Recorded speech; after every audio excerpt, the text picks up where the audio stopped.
നമസ്കാരം.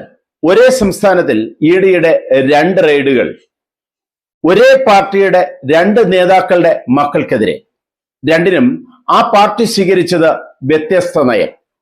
നാട്ടുഭാഷയിൽ പറഞ്ഞാൽ ചിറ്റമ്മ നയം.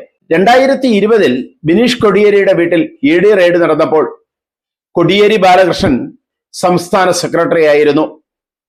എന്നാൽ അന്ന് പാർട്ടിയെ വെച്ച് ഉപരോധിക്കുന്നതിന് പകരം അത് ബിനീഷ് കൊടിയേരിയുടെ വ്യക്തിപരമായ കാര്യമാണെന്നും ബിനീഷ് കൊടിയേരി ഒരു പ്രത്യേക വ്യക്തിയാണെന്നും അതിൽ പാർട്ടി ഇടപെടില്ലെന്നും പ്രഖ്യാപിച്ചുകൊണ്ട് കോടിയേരി ബാലകൃഷ്ണൻ മാറി നിൽക്കുകയായിരുന്നു. പാർട്ടി അതിൽ ഇടപെട്ടുമില്ല. മുഖ്യമന്ത്രി അന്ന് പിണറായി വിജയനായിരുന്നു.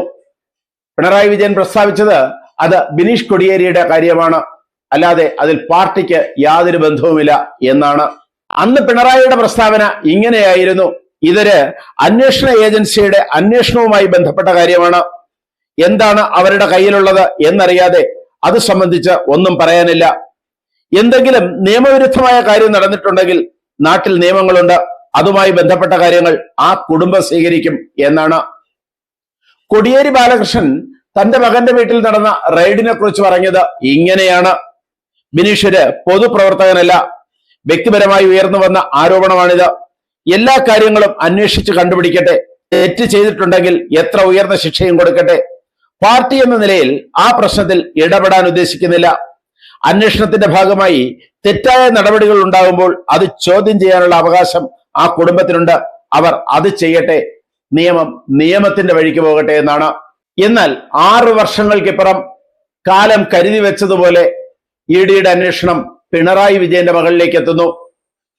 പിണറായി വിജയന്റെ മകൾ പാർട്ടി അംഗമല്ല. എന്നാൽ പിണറായിയുടെ പ്രതികരണം ഇപ്പോൾ ഇത് പാർട്ടിക്കെതിരെയുള്ള ആക്രമണമാണ് എന്ന രീതിയിലാണ്. ആ രീതിയിൽ പാർട്ടിയെ പ്രതിരോധത്തിനായി ഉപയോഗിക്കുകയും ചെയ്യുന്നു. ഈ സംഭവത്തിൽ സംസ്ഥാന സെക്രട്ടറി എം വി ഗോവിന്ദന്റെ പ്രതികരണം ഇങ്ങനെയാണ്: ബോധപൂർവമായി കെട്ടിച്ചമച്ച കേസാണിത്. പിണറായിക്കെതിരായ കേസായല്ല കാണുന്നത്. കേരളത്തിലെ പാർട്ടിക്കെതിരായ കടന്നാക്രമണത്തിന്റെ അവസാന ആയുധമാണിത്. പാർട്ടിയെ തകർക്കാൻ പിണറായിയെ തകർത്താലാണ് സാധിക്കുക എന്നുള്ള കരുതിയുള്ള ആക്രമണം. ജനകീയമായും നിയമപരമായും പ്രതിരോധിക്കും. ഒരു തരത്തിലുള്ള തെറ്റായ നിലപാട് പിണറായി സ്വീകരിച്ചിട്ടില്ല. ഇക്കാര്യത്തിൽ അദ്ദേഹത്തിന് യാതൊരു ഉത്തരവാദിത്വവുമില്ല. പക്ഷേ ബിനീഷ് കൊടിയേരിയോട് സ്വീകരിച്ച നയമല്ല വീണ വിജയനോട് CPM സ്വീകരിച്ചത്. അതിന്റെ മധുര പ്രതികാരവുമായി ഇഡിയുടെ റെയ്ഡ് നടക്കുമ്പോൾ തലസ്ഥാനത്തുണ്ടായ സമര പരമ്പരകളിൽ മുൻനിരയിൽ തന്നെ ബിനീഷ് കൊടിയേരിയും ഉണ്ടായിരുന്നു.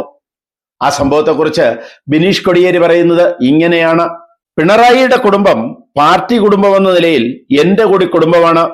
എനിക്കൊരു പ്രശ്നം വന്നപ്പോൾ മറ്റുള്ളവരെല്ലാം എങ്ങനെ ചിന്തിച്ചുവെന്ന് ഞാൻ നോക്കേണ്ട അവസരമല്ല ഇത്. ഇക്കാര്യത്തിൽ പാർട്ടി നിലപാടിനൊപ്പമാണ്.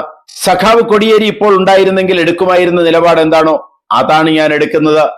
ഇതിനെയൊക്കെയാണ് മധുര പ്രതികാരം എന്ന് പറയുന്നത്.